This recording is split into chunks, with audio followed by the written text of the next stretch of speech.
Les pouvoirs, règlement des comptes, qu'est-ce qui se passe? Troisième partie, la 12e de ce soir, mais ça sera la 3e de notre série. Qui était Charlie Kirk. On essaie de comprendre au niveau spirituel. Donc, et du coup, nous ne sommes pas en train d'aborder ce sujet parce que nous sommes en train de vraiment s'en servir, on dit, de notre frère Charlie. Justement, en tant que croyante, cette page, nous sommes croyants, et on aborde le sujet sur sa vie. Oh, oui, si je le prononce bien, car lui, il est un de nôtres, voyez. Et mon devoir à moi, c'est surtout pas rassurer, mais transmettre les connaissances suffisantes autant pour le peuple chrétien comme aussi pour toutes les autres en fait, parce que c'est pas joli hein, en tant que croyant et même pour les catholiques d'être mêlés à une histoire si douloureuse, effrayante, parce qu'il n'y a pas de mots pour qualifier ça, c'est l'horreur, c'est l'horreur.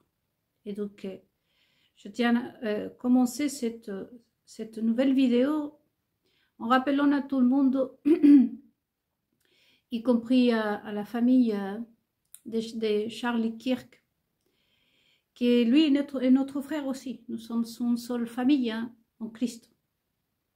Voyez. C'est pour ça que je suis, comme je vous disais, profondément touchée, moi. C'est un des nôtres. Et même si ce n'était pas des nôtres, puisque justement, plutôt être des nôtres, c'est-à-dire qu'il est un enfant de Dieu. Et nous sommes une page qu'on croit en Dieu, justement. Vous voyez. Toutes les choses mauvaises, ça nous sert en bien, dit la parole de Dieu. Et doivent nous aider en bien. Donc, on a dit déjà qu'il fallait avoir un justificatif, n'est-ce pas? Que le but de tout ça, c'est vraiment semer le chaos. Et on peut constater que même dans la phrase de Madame Kirk, il y a eu cet intrus dans tout ça que vous savez déclencher. Hein? Vous ne savez pas ce que vous savez déclencher. Parce que qu'est-ce que le monde attend de nous? C'est presque une guerre des religions. Voyez? Et là, bien entendu, s'il y a quelqu'un qui devrait être furieux contre moi, surtout, eh bien, c'est Lucifer. Puisque cette fois, il n'aura pas ce qu'il cherche, en fait. Parce que déjà, il n'a pas eu. Donc là, aujourd'hui, nous sommes carrément, c'est pour ça que je vais aller doucement, les amis. Et je vous invite à méditer. Nous sommes aux portes presque d'une guerre spirituelle, d'une guerre, pardon, d'une guerre, une nouvelle guerre des religions. Voyez. C'est pour ça que c'est important pour nous de s'exprimer, et j'ai tenu le faire en espagnol et en français sur notre frère Charlie Kirk. Donc, parce que c'est sans doute qu'il cherchait la présence de Dieu comme beaucoup d'entre nous. C'était un garçon qui aimait Dieu, ça c'est sans doute. Et puis nous ne sommes pas appelés à juger quiconque. Du moment que lui, autant dans sa vie, on a vu hein, qu'il faisait tout pour glorifier Dieu. Et même si sa foi était, comme vous dites les Français, olé olé, c'est pas à nous de juger, c'est pas à nous de condamner ou de libérer quelqu'un. Ça, c'est une affaire entre lui et son Dieu. Mais nous, on reste ici, autant pour dire à Erika qu'elle n'est pas toute seule, qu'elle, comme son mari, faisait partie de notre grande famille, que nous sommes en Christ. Et que c'est pour ça que nous sommes en train de faire tout ça. C'est pas pour éclaircir, voyez-vous, Sinon, pour qu'il n'y ait pas... Cette fois, je déteste ce mot que je vais prononcer là, les amis. Les amalgames. Tout le monde s'amuse à dire des mots comme ça, vous voyez. Les amalgames, ils ne savent même pas ce que ça veut dire, je suppose, l'amalgame. Mais justement, cette fois, ce mot convient. Pour éviter les amalgames, vous voyez. Donc, du coup, vraiment, c'est notre devoir en tant qu'enfant des dieux d'Israël, que ce soit juif, parce que j'ai les deux côtés. Et donc, du coup, que ce soit à travers de Jésus-Christ, nous sommes d'abord l'amour, la paix. Voyez. Surtout, c'est pas une question que je ne voudrais pas, qu'on ne veut pas que les wokistes détestent Charles ou que ce soit une raison pour s'en prendre aux évangéliques, aux chrétiens, aux juifs, peu importe. Non, ça fait un petit moment que je parlais des wokistes. Vous le savez très bien. Parce que je ne suis pas pour qu'on reçoive ils reçoivent ces traitements qu'on leur donne. Quoi. Voyez. Et donc, du coup, le but aussi enfin, on reviendra. En tout cas, dans notre page, ça fait un petit moment qu'on a invité déjà les wokistes à venir ici. Voyez. Et comme tout le monde. Et donc, du coup, on va séparer ce qu'est des Césars et ce qu'est de Dieu. C'est ça le but, en fait. Pour quelle raison, je répète. Parce qu'il s'avère que M. Kirk, ou Kirk, comme vous voulez le prononcer, était un des nôtres. C'est ça la raison. C'était notre frère. Ça fait partie de notre famille. De la famille de Christ. Donc, du coup, on va continuer. Ça, c'est... bon, je vais commencer pour finalement répondre au début de nos méditations, les pouvoirs. Je reviens au pouvoir. On va commencer par là. On a vu déjà qui était Charlie Kirk niveau croyance. Et maintenant, le pouvoir. Déjà, le pouvoir de Dieu, comme on a dit, ça ne change pas. Et on voit que aujourd'hui, c'est altéré par des gens qui n'ont pas la suffisante connaissance. Voyez. Nous avons vu que si Charlie Kirk parfois était appelé, si je le prononce bien, si je m'exprime bien, à débattre pour convaincre, c'est pas de Dieu ça ne vient pas de Dieu. La parole de Dieu n'est pas à convaincre ni à débattre. Et encore moins un dialogue. Voyez, parce que dans le respect de lequel je vous parlais, et on va revenir, on va prendre après, comme je vous disais, le comportement de chacun et chacune. Mais il n'y a pas de dialogue, il n'y a pas des débats, oui. C'est pas à débattre, c'est pas à convaincre, c'est pas à dialoguer. La parole de Dieu, Jésus-Christ l'a dit, ce sont des semences que tu sèmes. Si ça tombe sur les pierres, bah, il ne donnera pas de fruits. Si ça tombe sur la terre bonne, bah, il donnera des bons fruits. Ensuite, ça c'est une partie, parce qu'après il y a plusieurs parties, il faut rassembler tout ça, mais je ne vais pas tout faire, voyez-vous, je ne peux pas faire tout ça. Enfin, ça m'est interdit. Mais cependant, il y a aussi une autre manière de prêcher aussi. C'est vraiment, Jésus compare ça à un agriculteur. Vraiment, moi j'ai vécu à la campagne. Ça mérite toute une préparation, déjà le choix de lieu, selon la semence que vous allez planter, cultiver. Je vous dis que j'ai compté à la campagne. Et vous pouvez aussi faire vos recherches, vous aussi. Et ensuite, après, ça dépend quelle semence ça voudrait vous planter là. Il faut faire voir si, au niveau de lumière, etc., si la semence, ça va être accueillie sur cette terre. Voyez, s'il risque de produire ou pas. En fait, Jésus-Christ, il compare la parole comment donner la parole de Dieu à vraiment aux agriculteurs. Voyez, cultiver la terre. Voyez, la parole de l'agriculteur, comme en espagnol, c'est, je connais l'espagnol, excusez-moi les français, je vais mieux me renseigner. Mais en tout cas, il compare à un agriculteur. Voyez. Mais dans aucun cas, c'est à convaincre, c'est à débattre. Et on commence à dialoguer. Cependant, le dialogue, c'est très important entre nous. Voyez. Je vous ai fait l'exemple de si j'ai invité ici un coureur de jupons, une musulmane, une juive, un wokiste, etc. Ça, le fait qu'on se mette d'accord, nous, ça c'est un dialogue. Voyez. Ça c'est le dialogue. Okay. Et le dialogue, c'est la clé du respect.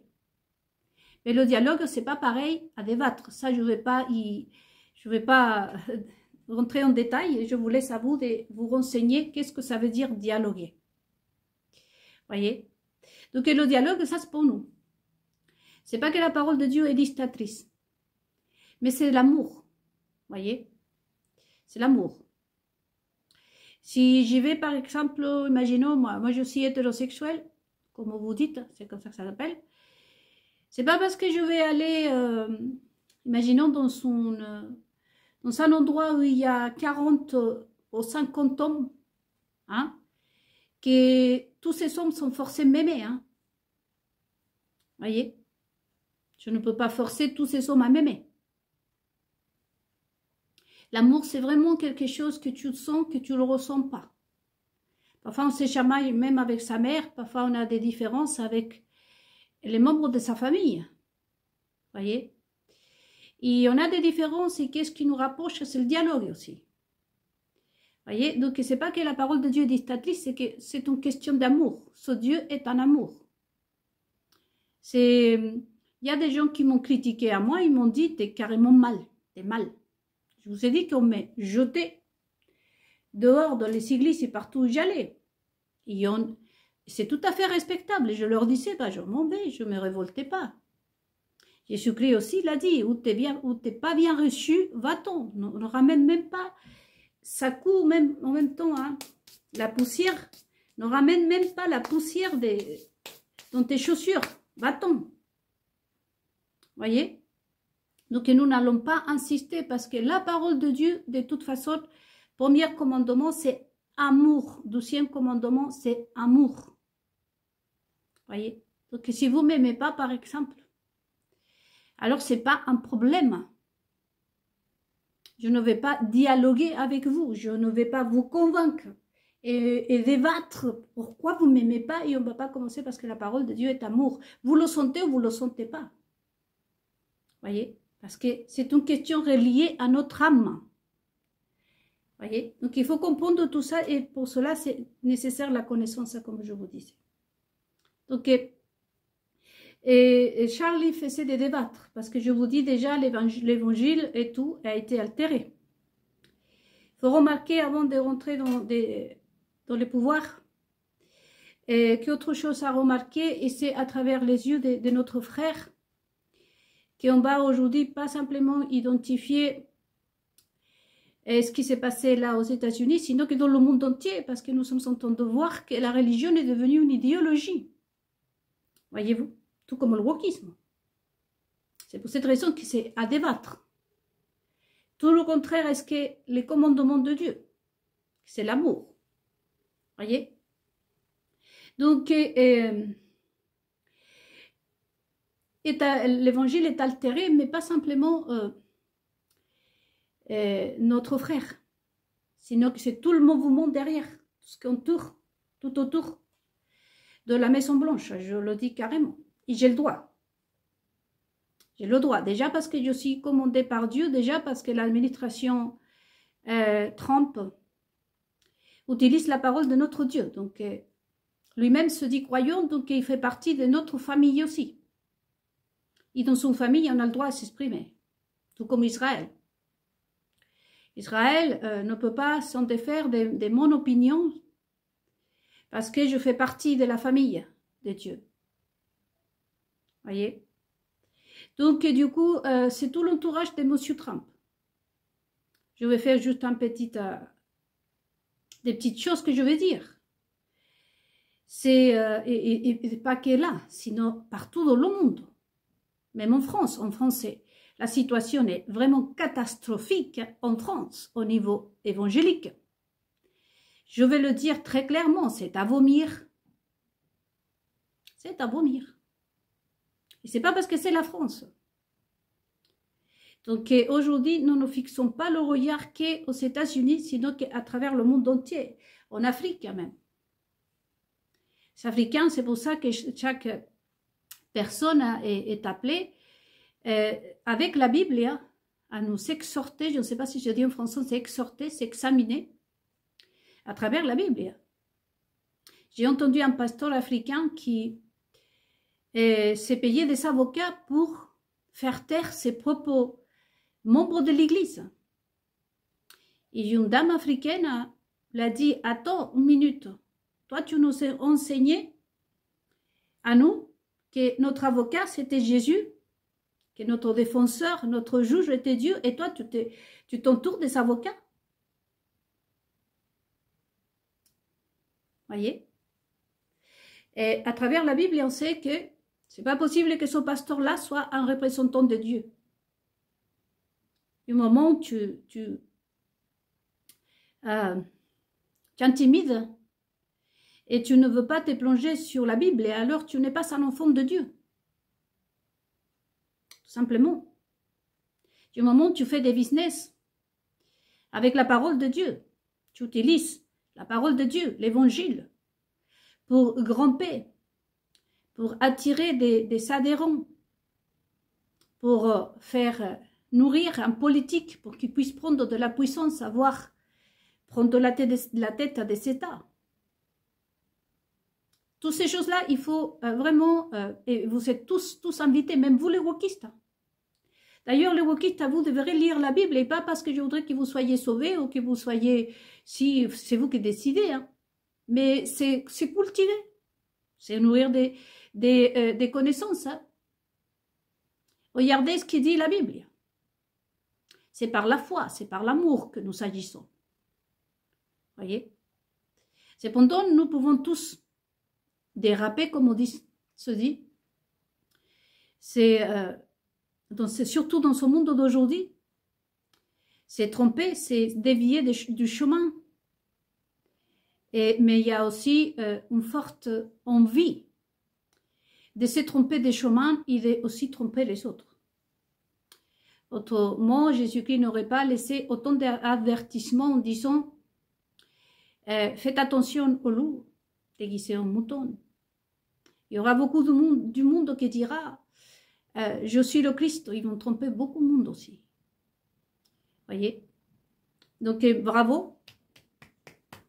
J'ai entendu aussi qu'en France, ils sont en train de, les membres des églises sont en train de dire, bon, là, franchement, on va prendre cette Bible et tu vois, toi, tu t'entoures des avocats, tu nous intimides, mais toi, tu n'es pas Dieu.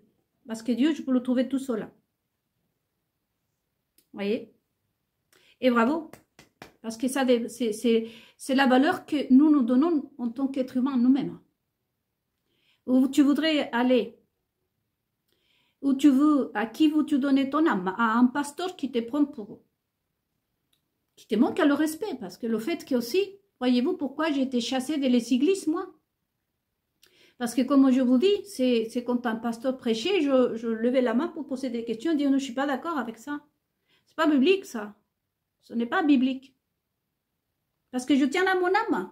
Je ne suis pas là pour faire plaisir au pasteur, d'autant plus que ce n'était pas mon mari. Déjà, en tant que chrétienne, je suis, et même juive, je suis censée obéir le premier commandement. T'aimeras ton Dieu de toute ton âme, de tout ton cœur. Tu ne te feras pas des dieux avant moi. C'est-à-dire qu'avant lui, tu ne dois personne, tu ne dois voir.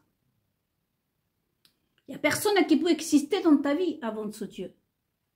Ni une idéologie, ni ta sexualité, ni tes envies, ni rien du tout. Lui doit être le premier, le tout premier dans toute ta vie. Donc, désolé, je ne peux pas faire plaisir à mon enfant, je ne peux pas faire plaisir en contradiction de la parole de Dieu. Voyez, et c'est ça, nos frères africains qui sont affrontés ce pasteur, et ils l'ont fait pour la parole de Dieu, parce qu'ils s'aiment vraiment Dieu. Apocalypse 14, et c'est long. Jésus-Christ dit, là, je verrai qui m'aime, qui aime son Dieu. Là, on verra la foi de celui qui dit aimer son Dieu. Aujourd'hui, justement. Voyez, on ne va pas supporter des menteurs. Tu n'as pas besoin de t'entourer. Déjà, si tu t'entoures des avocats, c'est parce que tu n'as pas été dans le correct.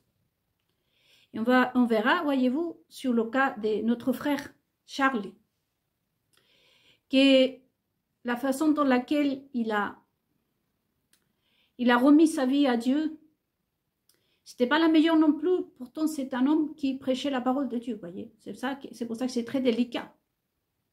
Pourquoi Jésus n'a pas sauvé Charlie? Pourquoi ce Dieu ne l'a pas guidé? Il y a tellement de questions que, et surtout la jeunesse d'aujourd'hui, et voyez-vous que c'est en même temps une attaque contre notre foi. Parce que si je suis en train de prêcher Dieu et tout d'un coup, je meurs de cette façon, parce que ça, cette mort qu'a eu Charlie, il faut que vous le sachiez, les amis, pour ceux qui ne sont pas croyants, c'est une mort qui est condamnée par la Bible, hein, et que c'est surtout quand quelqu'un est désobéissant. Et je le dis, de cette façon, vous pouvez aussi, que vous les pasteurs, de toute façon, vous le savez. Et je ne sais pas comment ça s'appelle exactement, je vais le trouver de la troisième partie, je vais le chercher, je vais trouver la traduction. Une mort soudaine, je crois que se dit. Je crois que ça s'appelle comme ça, vous pouvez le trouver dans la Bible, la mort soudaine. La mort de Charlie n'est pas biblique. Et cette mort s'est appliquée aux personnes souvent que Dieu voudrait les empêcher. Et par exemple, un futur catastrophique, ou c'est parce que la personne est désobéissante. Voyez? En tout cas, ce qui est sûr, c'est que Dieu a reçu notre frère Charlie. Et ça aussi, j'ai entendu et j'ai vu des vidéos des gens qui improvisaient en train de recréer avec l'intelligence artificielle. Ça aussi, c'est un blasphème contre Dieu. C'est vraiment dégénéré. Entendez-le bien. Vous prenez les 10 commandements. Dégénérer, adultérer ce qui est Dieu. On ne peut pas s'en servir de notre frère comme une figure qui va prendre la place au-delà de Jésus, où on va faire la promotion de Jésus-Christ. De toute façon, nous sommes que sa parole à lui. Il ne peut pas y avoir des images. Tu ne te feras pas des images avant ton Dieu. Il n'y a pas l'image de notre frère. Il doit reposer en paix. Donc, selon la Bible, hein, effectivement, la seule chose qu'on est sûr, c'est que Dieu aimait Charlie. Pour quelle raison? Parce que s'il a eu une mort soudaine, c'est parce que soit Dieu voulait l'éviter à quelque chose de probablement beaucoup plus tragique, ou même qu'il perde son âme, parce que souvent Dieu protège ses enfants pour pas qu'il perde son âme, voyez-vous, pour pas que son âme soit donnée au diable en fait. Et ça, tout ce qui est pasteur et rabbin devraient le savoir, même les prêtres. La mort soudaine, ce n'est pas biblique. Mais il y a aussi, et dans la Bible, c'est rempli des exemples, c'est quand tu n'es pas appelé, tu n'as pas l'autorisation de Dieu. Et ça, on pouvait le voir par exemple dans le Nouveau et dans l'Ancien Testament. Mais dans l'Ancien Testament, c'est qu'il y avait des gens qui étaient choisis pour toucher l'arche de l'Alliance. Voyez? Mais il y avait d'autres qui improvisaient, ils allaient toucher l'arche, ils s'étaient pulvérisés. C'est très délicat. Voyez? Et donc, de toute façon, que la main de Dieu a été sur notre frère Charlie, ça a été. Voyez. Et je vous laisse à vous méditer. C'est pour ça que ces petites vidéos-là où il est devenu un martyr. Peut-être qu'aujourd'hui, beaucoup du monde va y croire à Jésus, mais pas parce qu'on s'en rencontré Jésus, pas parce qu'on a entendu son amour, qui est Jésus-Christ vraiment. Sinon, c'est par rendre hommage à Charlie. À ce moment-là, vous êtes en train de transformer son âme et tout son souvenir dans une personne. Vous êtes en train de le canoniser, vous êtes en train de faire de lui un saint. Vous êtes en train d'accorder la place plutôt à notre frère qu'à Dieu. Donnons à César ce qu'est à César et à Dieu ce qu'est de Dieu. Voyez? C'est important, voyez-vous, là, les Français, et surtout, vous commencez à comprendre un peu le but, hein, de pourquoi s'en prendre à une personne comme lui, comme ce garçon. Je vous dis. Parce que c'est pour ça que c'était important de le savoir. Qui était notre frère? Voyez, tout ce qui allait se déclencher derrière. Savoir qu'aujourd'hui, notre frère était quelqu'un qui attirait du monde. Voyez, les jeunes s'accrochaient à lui. Il attirait beaucoup de monde. Ça aussi, il faut penser. Donc, il faut impacter. Comme je vous disais, le but, c'est vraiment de causer des chaos parce que la guerre, apparemment, ça ne va pas être très possible, donc il faut impacter quelque part. Voyez? Et quel but, quel choix meilleur? Quel meilleur choix? Que ce garçon de 31 ans, jeune père de famille, croyant, évangélique, et qui a tiré du monde, surtout la jeunesse. Je vous laisse à méditer. Et en même temps que c'était quelqu'un, non, qui aimait débattre, etc., etc. Donc, résumons. Pour tout le peuple chrétien, pour tous ceux qui sont croyants, juifs, catholiques, évangéliques, etc., est-ce que notre frère faisait le correct aux yeux de Dieu? Débattre, convaincre, devenir un idole? Méditez. On verra maintenant pour les autres. Et à qui bénéfice ce crime? À qui profite le crime? Il n'y a pas de guerre ici. On ne peut pas faire comme Régine et de toute ta souffrance, j'en tirerai ma victoire. Faut pas, ici, c'est pas possible recréer, refaire après le chaos. À qui profite le crime? Allez, amis. Bon. On voit le niveau spirituel, on voit la main de Dieu. Et je ne vais pas donner les réponses à ça s'il était en désobéissance. Toujours est-il que la Bible, la parole de notre Dieu, le dit, que la mort de notre frère Charlie a été une mort soudaine et qu'il y a une explication pour ce genre de mort dans la Bible. Voyez? Donc, à méditer. De toute façon, les enfants de Dieu ne peuvent pas mourir de cette façon. Mais que ce soit la Bible, que nous examine. Maintenant, on va passer au pouvoir. Monsieur Trump, à part d'être aussi avec un évangile à l'auteur de notre frère Charlie, c'est curieux. J'ai l'autorisation de ce Dieu pour le dire. Vous avez vu que la plupart autant des Américaines, parce que ce sont les plus connus, certainement en France et partout dans le monde, en Afrique, pour vous, mes frères en Afrique, c'est à vous aussi je vous invite aussi, pardon, à vous renseigner sur ça. Mais c'est curieux. J'étais en train de faire mes petites recherches. Il y a la plus célèbre des femmes, la plus connue, Joyce Meyer. Et il y a, je crois que Madame White, je ne sais plus trop. que ce sont les tout près de l'administration Trump. Et pas que ces deux-là, j'ai appris pour plusieurs d'autres. C'est curieux parce que la plupart de ces femmes-là sont en commun déjà des divorces. Et aussi le fait d'avoir eu des relations sexuelles avec son père. On me dira des relations sexuelles, oui, on était abusé par son père quand même. Je vais vous dire que y a plusieurs choses. Après, les pasteurs, bien entendu, ils sont connus Dieu. Dieu les a renouvelés.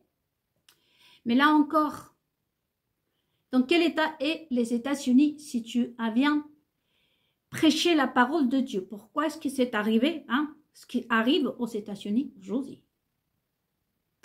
Parce que ce n'est pas une guerre ni une persécution contre les chrétiens.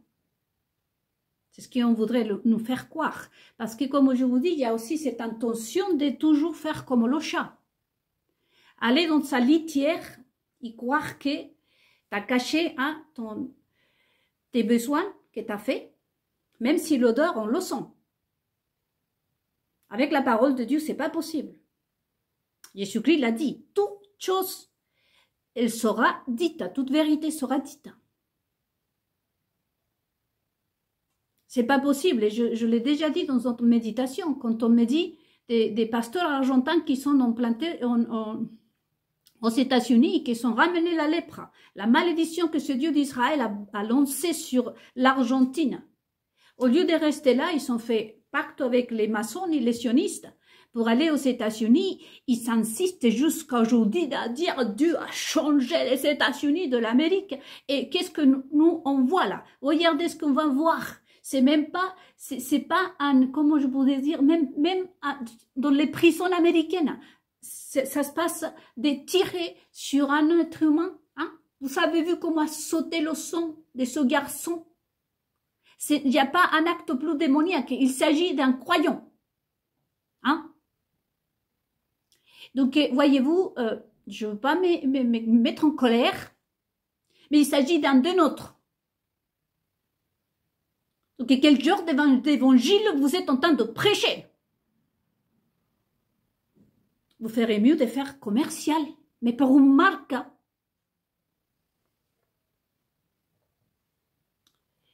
Donc, à méditer. La parole de Dieu est claire pour nous. Comme je vous dis toujours, si je vous dis que j'ai les yeux bleus et vous les voyez noirs, est-ce que je suis cohérente? Et bien entendu, on fait comme le chat, comme je vous dis. L'odeur, on le sent de toute façon, vous savez. Surtout, je dis aux pasteurs latino-américains. Chaque latino, de toute façon, je ne vais pas aller dans tous les pays, hein, mais chaque latino, ton Dieu a besoin de toi là-bas. Chili, par exemple, le Chili, l'Argentine, Dieu a besoin de toi, que tu ailles monter l'Argentine, que tu ailles nettoyer ton propre pays, parce que c'est le mandat de Dieu. Commence par chez toi d'abord. Ensuite, après, tu peux aller donner aux autres.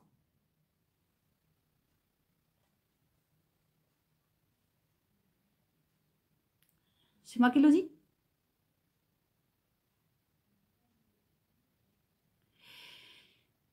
Écoutez, donc on a des femmes qui ont eu des rapports sexuels avec son père.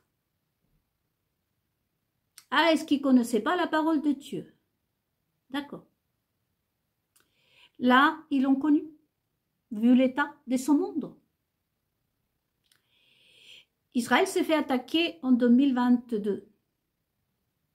Pourquoi nous sommes encore sur terre? Demandez-vous à vos pasteurs, vous les croyants.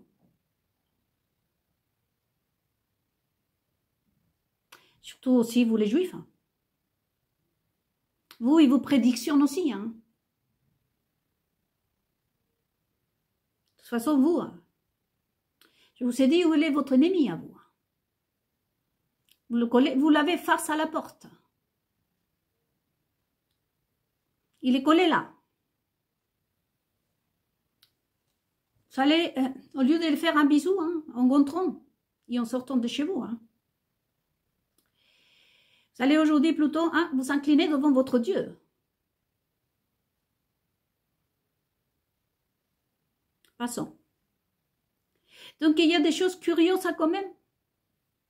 Au sein de l'administration Trump, où ça s'est passé tout ça, mais ce n'est que le reflet de ce qui se passe partout dans le monde. Et que s'il y a un danger dans ce monde, je dirais à la plupart des pasteurs, c'est qu'ici, on déclenche une guerre de religion en nom de Dieu.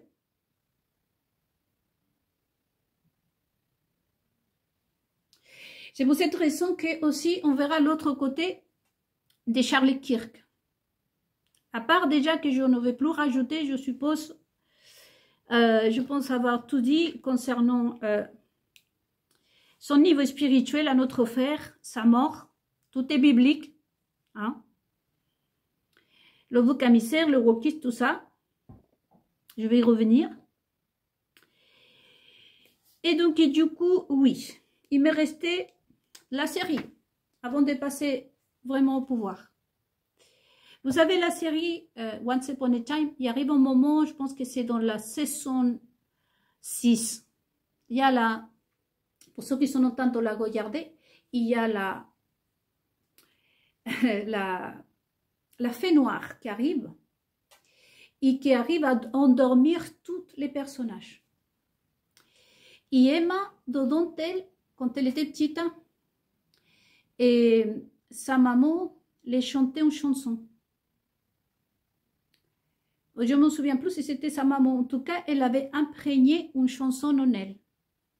Et ça me fait penser à nous, pour ceux qui sont vrais croyants, la consigne de notre Dieu qui nous dit « Inscrivez-vous, voyez-vous, la parole de Dieu dans votre cœur. »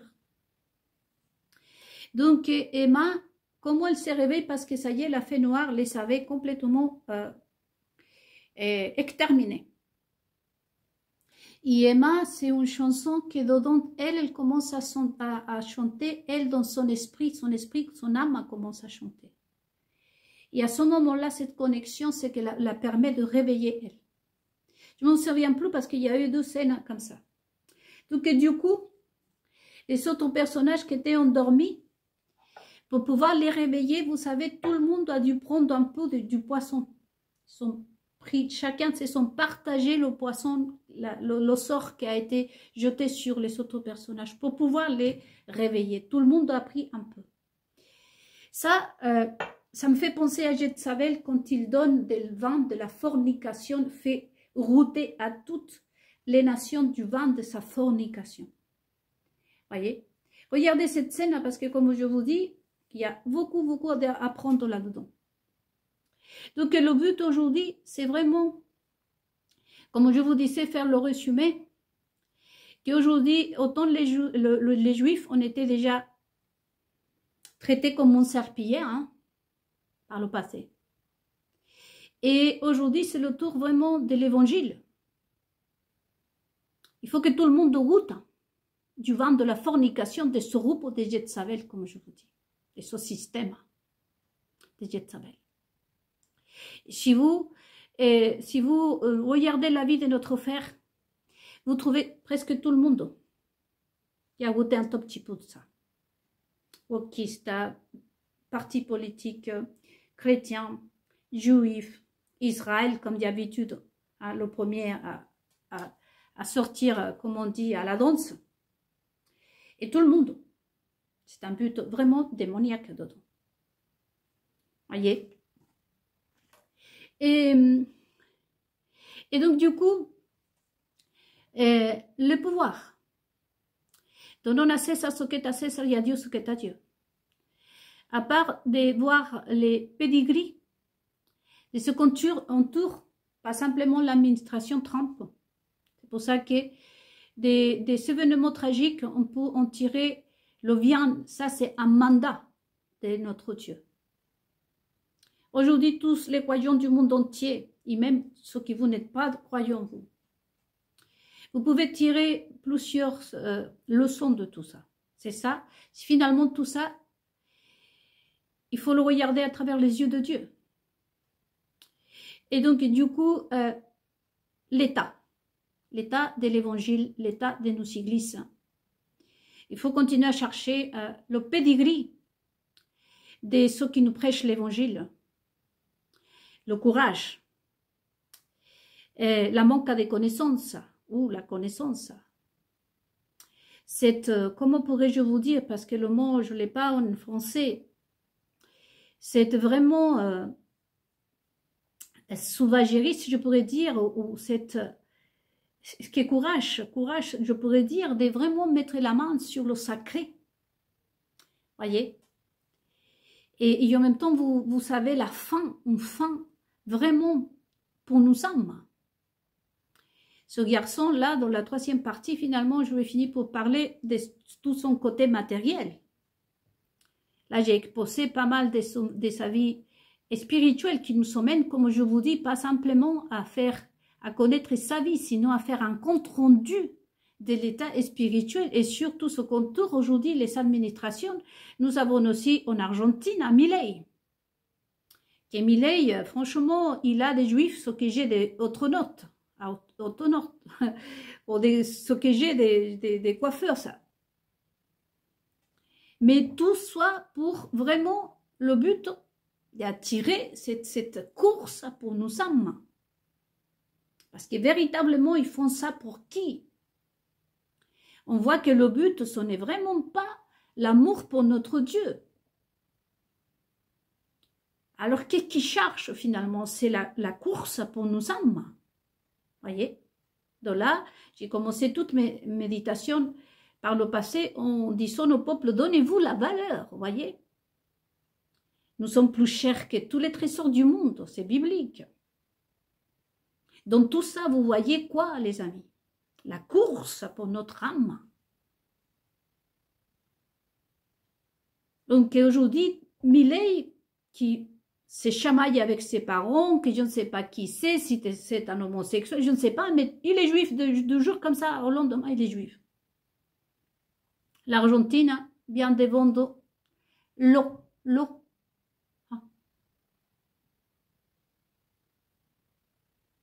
Donc, s'en servir de ce qui est sacré, vous savez, aujourd'hui, remercions-nous Dieu, voyez-vous. C'est pour ça que je vous dis que c'est douloureux, mais à travers notre frère, notre Seigneur nous aime, notre Dieu nous aime, parce que à travers de notre frère Charlie, lui est en train de nous parler à nous tous et à nous toutes. Et cette situation douloureuse, c'est pour ça que je vous dis, c'est que moi, je devais la faire hier soir, j'étais incapable. Ce matin, je me suis levée, je me dis, je ne vais pas être capable. Il nous s'appelle notre Dieu, il nous parle à travers de tout ça. À travers de sa vie, de cette mort tragique. Et une des premières choses qu'on pourrait dire, c'est qu'il nous dit, notre Dieu nous dit, stop. Stop, hein. Fais une pause là. Là, tu es en train d'aller trop loin. Nous voyons aussi de quoi sont capables ceux qui nous dirigent. Qui sont ceux qui nous dirigent. Et on va revenir dans la troisième partie de ce soir. Qui nous dirige? Cette raison Samma, dépourvu des Samma. Sinon pas crainte de Dieu. Regardez ce qu'ils ont fait à ce garçon. Qu'est-ce qu'on pourrait nous attendre de ces personnes? Qui sont ces personnes? On verra dans la troisième partie aujourd'hui, les amis.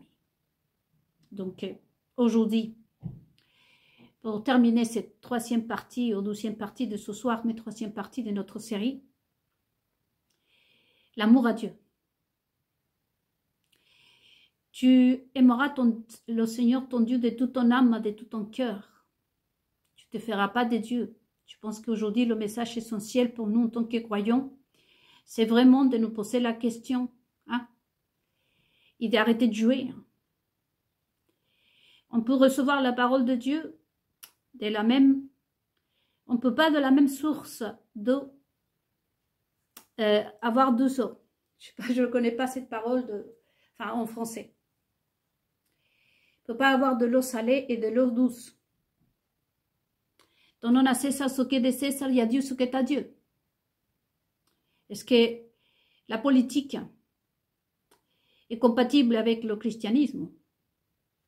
Apparemment, quelques-uns disent oui, puisque Bukele, dans le Salvador, est en train de faire un super boulot.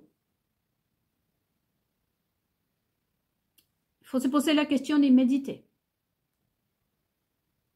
En tout cas, ce qu'on voit ici, c'est que l'évangile dans le monde entier et les États-Unis, avec cette situation, il est le reflet, juste le reflet. C'est un évangile déjà altéré, adultéré, prêché par des personnes à qui la plupart ont eu des problèmes et surtout des relations sexuelles, comme je vous dis, ça plaît à qui plaît, ça, je suis commandé par Dieu et c'est la Bible qui parle, non, pas moi.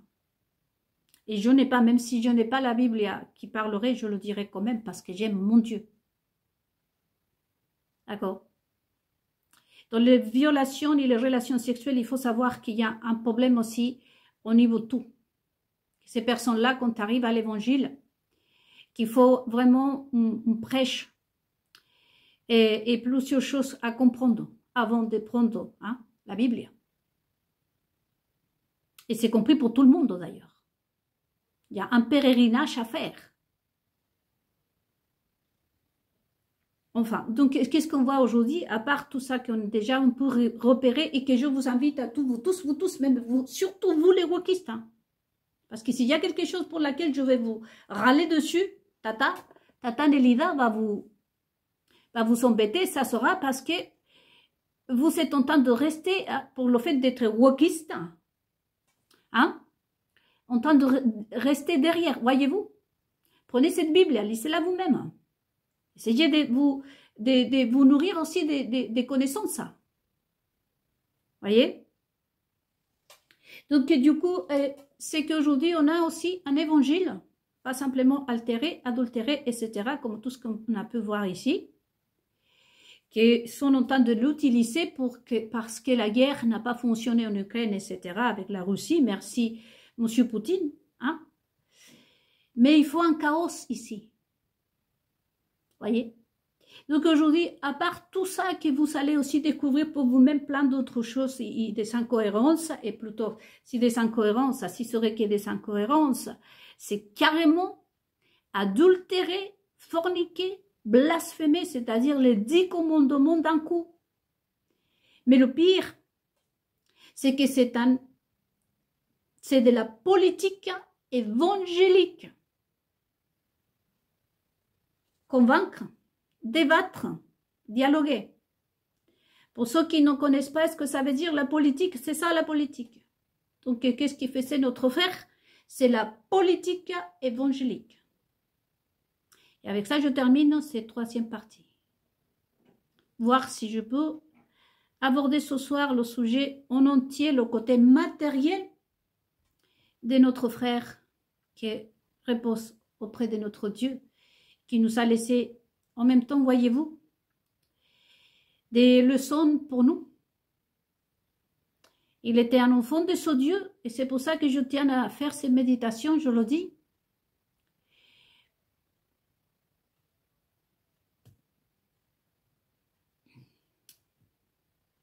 Parce que c'est quelque chose qui va servir pour nous.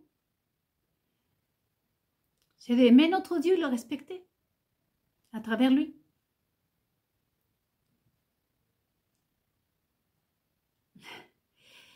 Et il repose auprès de notre Dieu et on pourrait dire à notre Seigneur, merci Père. C'est pas un martyr, c'est un enfant de ce Dieu. Et aujourd'hui, à travers de son départ qui nous est tellement douloureux, c'est l'amour de notre Dieu que nous devons voir derrière, juifs et chrétiens, pour que nous pouvons nous amender, que nous puissions nous corriger. Ce que nous devons, c'est ce qui pourrait nous donner notre frère Charlie. Donc je vous retrouve dans quelques instants pour la suite.